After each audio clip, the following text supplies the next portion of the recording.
Hey, what's up, guys? This is Team Hard Life Captain Alberto Zertuche here. And alright, so I have came back from fishing for alligator gar bait. We were going for tilapia, for gaspergoo, we were going for carp, anything we can use legally for alligator gar. So Capt.Eric came by the shop and said, hey man, we need some smaller rigs with kind of stronger hooks to be able to do what we want to do. And so what I did was, off of his, seeing him build a leader, I was like, you know what, I bet I can do, a little bit better, make it more feasible. Because at the end of the day, any kind of leader that I am setting up, I am working it to where I can set it up to where my customers can use them and my subscribers. But also too,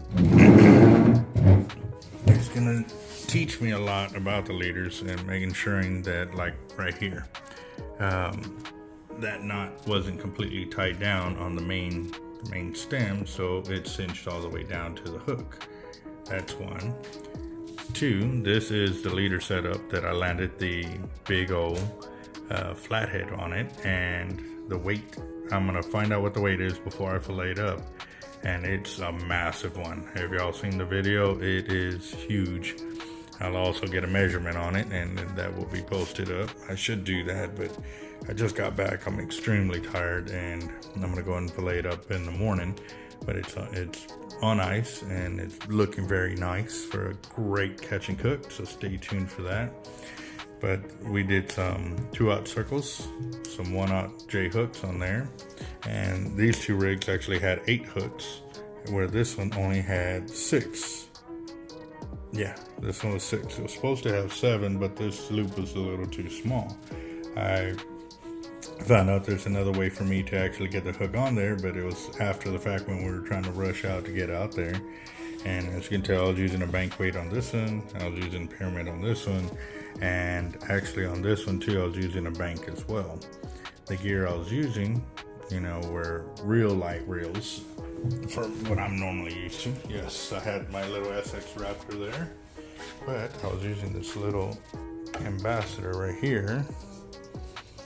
Those Black Max right here.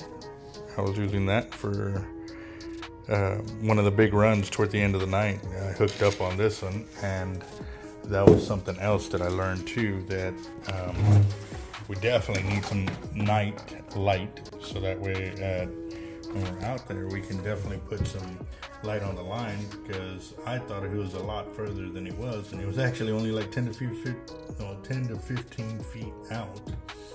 And I could have landed him. I started putting a little more pressure on it, and that's what caused me to lose it. I didn't use that lose reel. I was planning on it, but I had seen that it didn't have quite a bit of line on there. It was missing quite a bit, as you can tell. So I did not use it. But these two SX and MXL I did. I was going for big flatheads, and I ended up catching it on the rod that I wasn't intending to use it on. So this is part of the after the catch, and while sitting in that spot, we learned quite a bit about the uses of different type of baits, and I did hook it on night crawlers, which are also known as earthworms, guys. I got them out, and I was like, oh, okay. Where I've actually seen night crawlers in the stores, and they were really thick, and I'm talking like they were, okay, there we go, they were like an inch thick or whatever and stuff like that. So for me, it was, needless to say, it was the first time that I ever used corn on my hook. And I caught my first gaspergoo on hook and line, not using a cast net, which was pretty cool. And it felt weird because, normally with saltwater rolls, they are different from freshwater, and so for that, you can use black drum, cut it up, and use it for alligator gar bait, since it's not a game fish. And that was pretty interesting. And also with tilapia, as long as you are ensuring that they do not fall back into the water, they do not have to be gutted and all of that, which is a great thing for us, because we want to keep them completely intact, so it's got more scent when we do fillet it up and get it out there, that it can do that. And it increases our chances. So what we did to cover ourselves is we had a cooler filled with ice, and as soon as we would catch one of the tilapia or carp or anything, we were throwing them in the cooler. Not on a stringer, because you know they're still alive and you're not supposed to return them to the water that way. It's actually a fishing law, since the tilapia are an invasive species.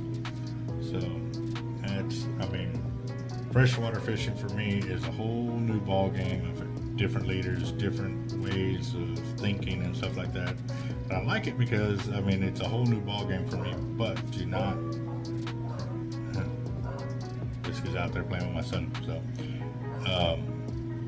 I'm gonna keep rocking and rolling with this, putting things together for our customers, because you know, this is a whole new way of fishing for me, but it's challenging. It really is.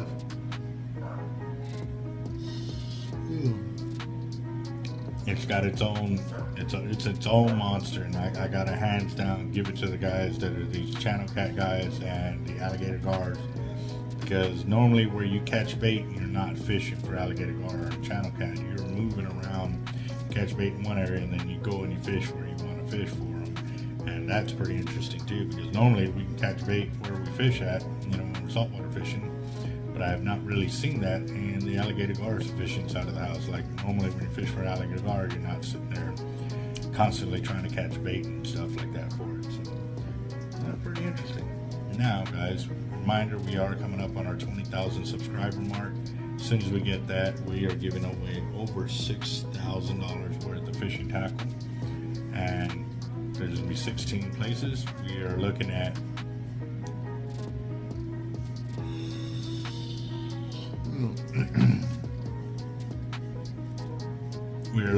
either 2 spots on the original 12, and or are we going to do a 2+1, because I just added 4 extra places. We're still looking for votes for that, and we're going to continue going with this all the way until we hit 20,000 subs. We are giving away a shark fishing trip and or a alligator gar fishing trip. The winners will decide, and majority is going to rule. Just simple as that. But I thought it was a pretty cool idea to throw the alligator gar in there, because quite a few guys in the channel were saying that they've never caught an alligator gar. So for us, that's going to be a great thing to see. And you know, for hitting personal bests on me, I'm loving it. So let's go ahead and rock and roll it. Stay tuned. We got big shark tournaments coming up. We are going to be fishing the Beyond the Breakers, so I'm looking forward to that. Y'all have a good one. Gotta bite. I think I got a lot of stress on my mind. It's a nice day to go. Yeah, I got a line. I'ma call up the whole team.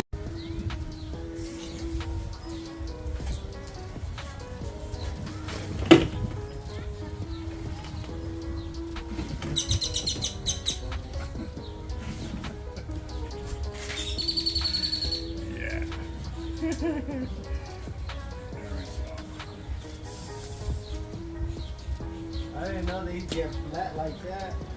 Well, it's been on ice too for. Do me a favor, your hands are dry.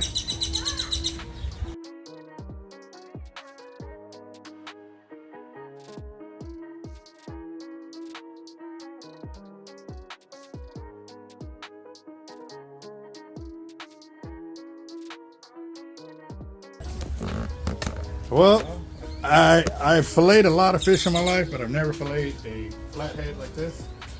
And I've seen other ways where they've showed me to peel back the skin and stuff. I'm gonna fillet it because I just think it deserves more respect from. Not saying it's disrespectful, but for my first time filleting a fish that I've never caught before, I'm gonna fillet it the old school way.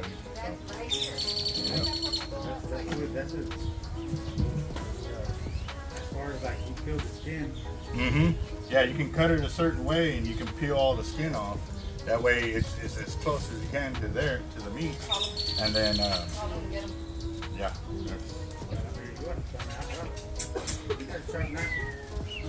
Whiskey. Oh yeah.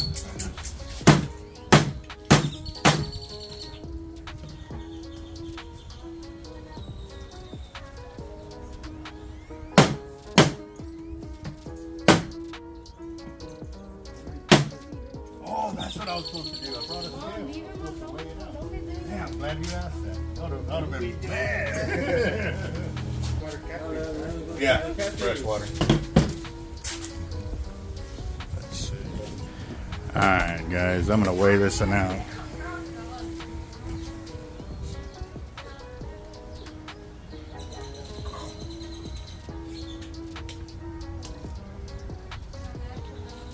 Says 17 3/4.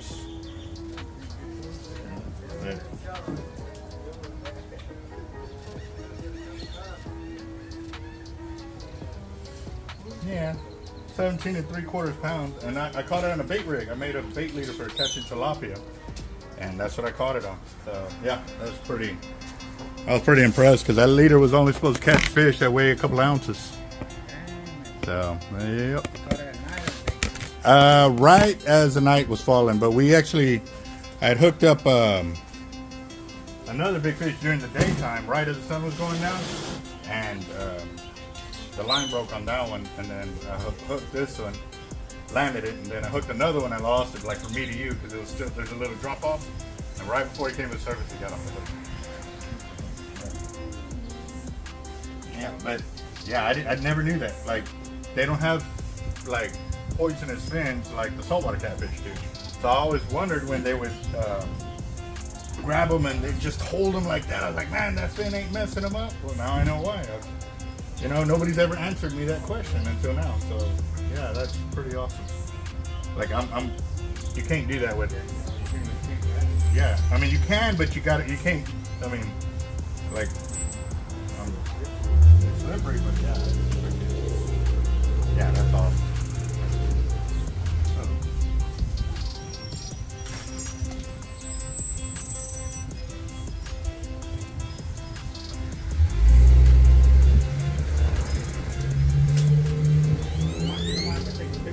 Yeah, go ahead.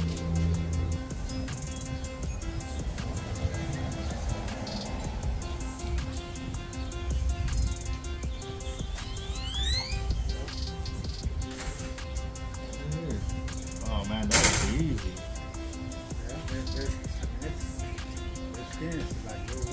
Yeah, like I already did the top portion right there, just using the blade. I was going against the backbone like that, and yeah, very nice.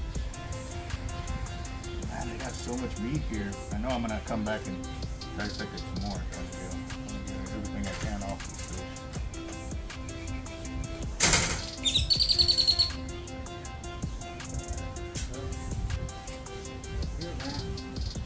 Yep. Yeah, I was going to show you the other day, but I was running all over the place. I didn't get to you. Yeah, I know. I was going to show Cardell, but that thing does those catfish. Yeah, the blue cat? Yeah.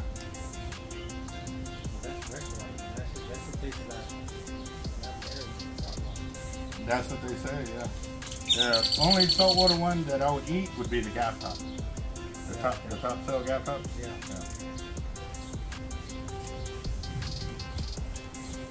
All right. Thank you, sir.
I've never filleted one of these guys, so this is the first one I've ever caught. And as you can tell, there's a lot of behind the scenes knowledge of the catfish, or this flathead, that I didn't know about.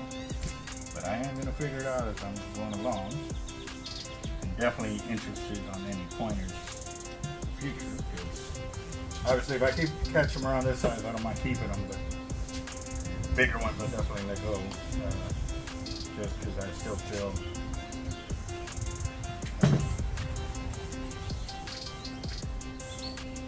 a need to, you know. I don't know, we'll see what everybody's opinion is on it.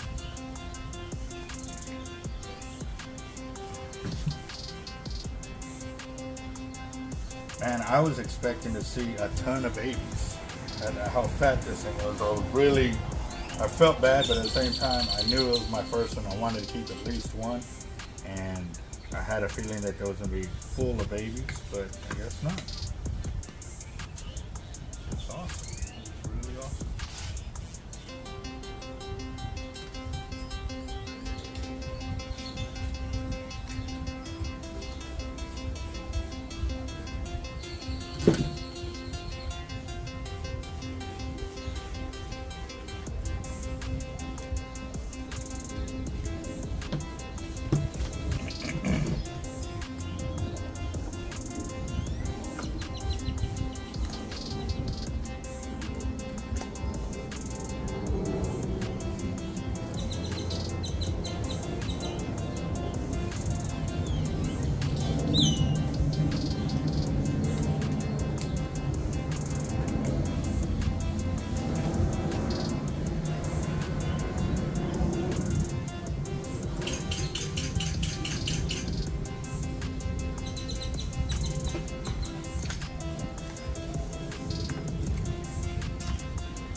Definitely need a higher cutting board. This is too big for me.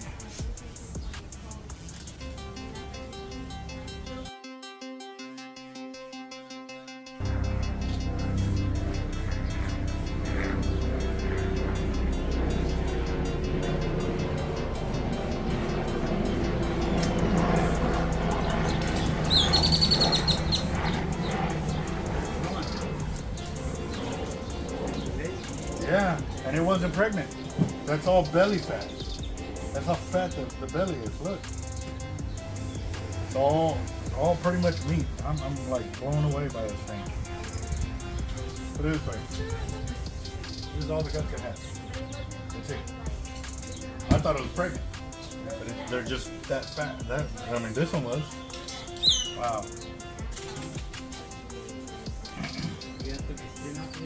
No, not yet, not yet. I'm still getting it away from the head over here. But the meat feels so tender. I mean, like.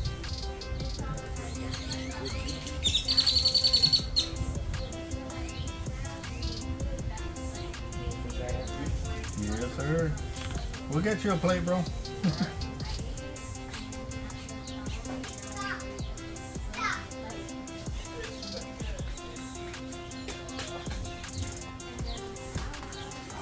Wow, look at that. Wow. No wonder they just pull it. Okay.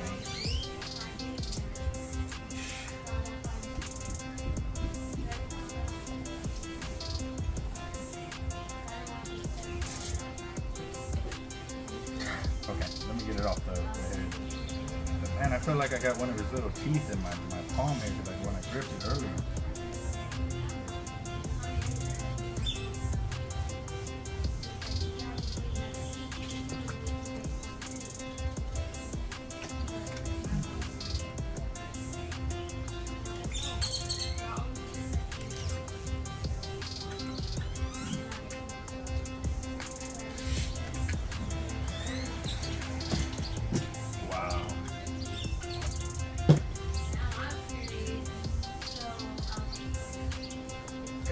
That's like hardly nothing there, but I know guys that literally will cut this up and cook it like that because there's still some meat there, but it ain't much. I mean, like I said, you can see through it. That's phenomenal. I'm gonna, oh wow. Hey, I like that. Let's check it. Definitely gotta use a knife for that.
A nice chunk of meat right there.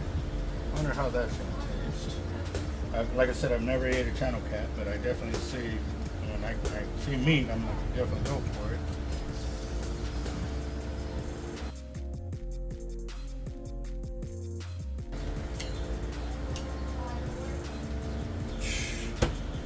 Nuggets.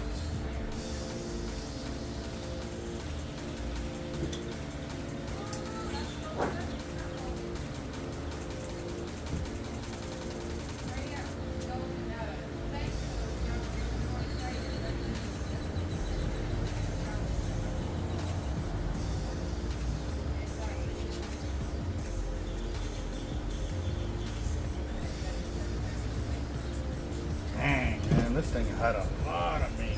Wow. That's insane. Even all the way up to here. Took all that out. Everything under the rib cage. Wow. So.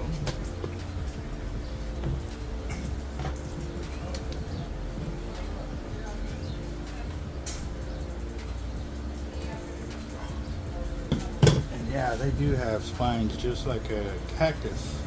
That's what it feels like. Wow, that is not know that. So the teeth there are like little, it's like a cactus, all facing one way, top and bottom. Man, so them guys that they catch these by their arms, they get them all in their arms too. Wow.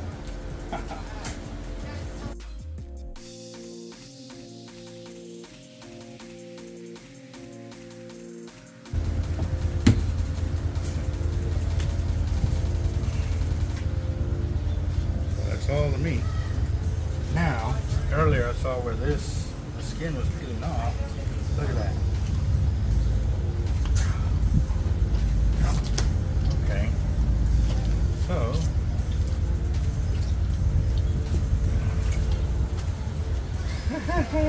awesome.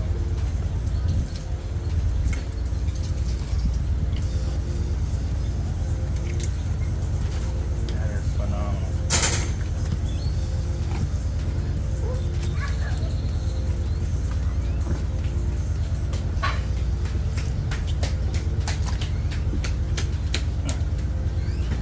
Struggling with this a little too much.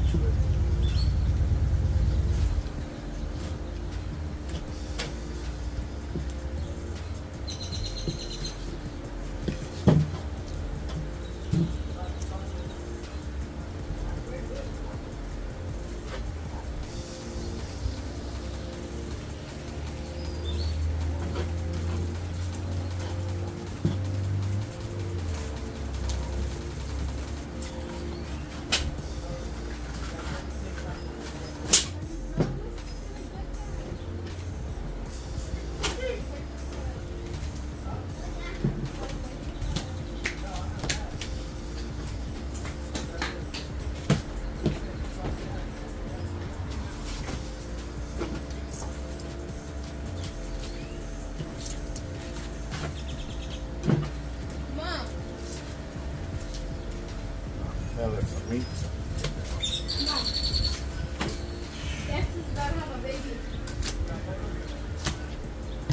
Dang, that's some meat right there. Wow.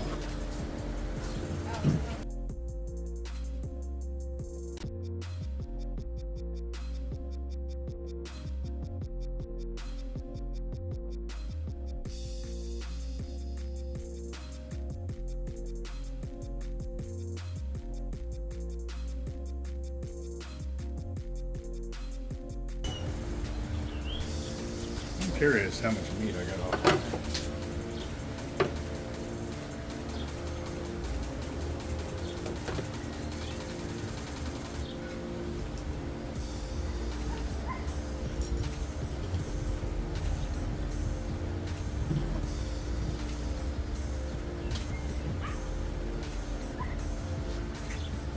Wow. Almost 9.5 pounds of meat I got off of that fish. That's wow. That's awesome.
Oh man.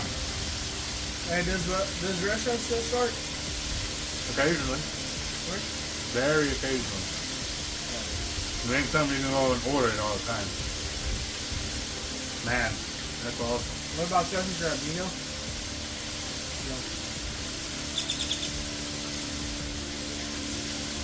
No, whiskey, get out of there. Get out of there. You're gonna burn your head, dummy.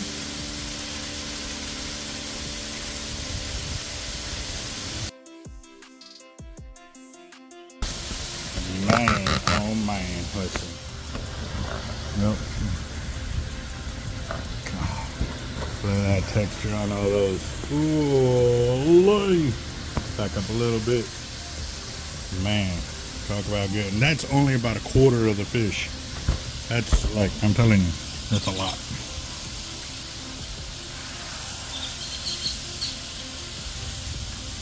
I'm really impressed with that. Really, really impressed.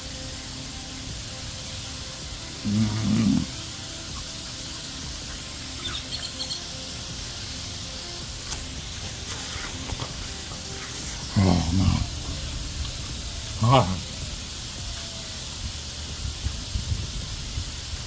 I am a believer. I am a believer.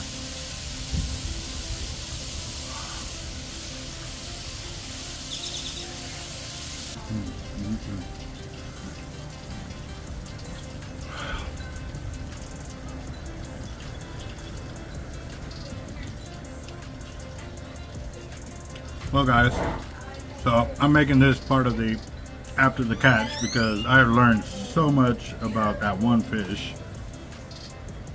Like cheek mussels, you can eat that. That's right there. There's so much meat on it, like they are a lot of meat. There's hardly any waste.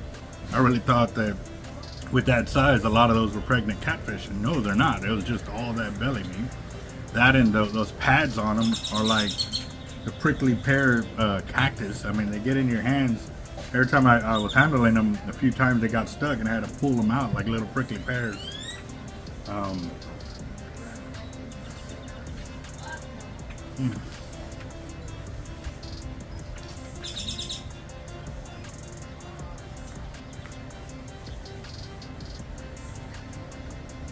That's really good.